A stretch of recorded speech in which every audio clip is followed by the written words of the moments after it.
So ఇప్పుడు PRP ట్రీట్మెంట్లు చాలా మంది చేయడం అనేది స్టార్ట్ చేస్తున్నారు. బయటన చాలా క్లినిక్స్ ఉన్నాయి. సో వాళ్ళతో కంపేర్ చేసేటప్పుడు ఈపీఆన్ యొక్క స్పెషాలిటీ ఏంటి? ఎందుకు ఇక్కడ సక్సెస్ రేట్ ఎక్కువగా ఉంటుంది?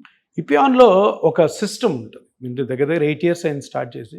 సిస్టమ్ ఏంటంటే పేషెంట్ సెలెక్షన్, పేషెంట్‌ని కరెక్ట్‌గా ఎగ్జామిన్ చేసి కరెక్ట్‌గా ఎక్కడైతే ప్రాబ్లం ఉందో దాన్ని స్కానింగ్స్ ద్వారా తెలుసుకోవడం, దానికి ఒక నలుగురు డాక్టర్లు కూర్చొని ప్రోటోకాలైజ్ చేయడం, ప్రోటోకాల్ చేసిన తర్వాత పేషెంట్కి ఎక్స్ప్లెయిన్ చేయడం, పేషెంట్ని సెలెక్షన్ చేసుకునే విధానం ఎలా ఉంటుందంటే మేము చెప్పినట్టు మా కండిషన్స్ అన్నిటి కానీ మీరు పాటిస్తేనే మేము ట్రీట్మెంట్ చేస్తాం, లేదు మేము చేయలేమన్న పక్షంలో జనరల్గా చెయ్యం. సో ఇది చాలా ఇంపార్టెంట్. చేసిన తర్వాత కరెక్ట్గా చేసి కరెక్ట్గా ఫాలోఅప్ పెట్టుకోవాలి. పేషెంట్ మళ్ళీ ట్రీట్మెంట్స్ అయిపోయినాక దగ్గర ఈరోజు 2 months ట్రీట్మెంట్ ఉందనుకోండి, లేదు 1 month ట్రీట్మెంట్ చేసాం, తర్వాత 6 months ఫాలోఅప్లో పెట్టుకుంటాం.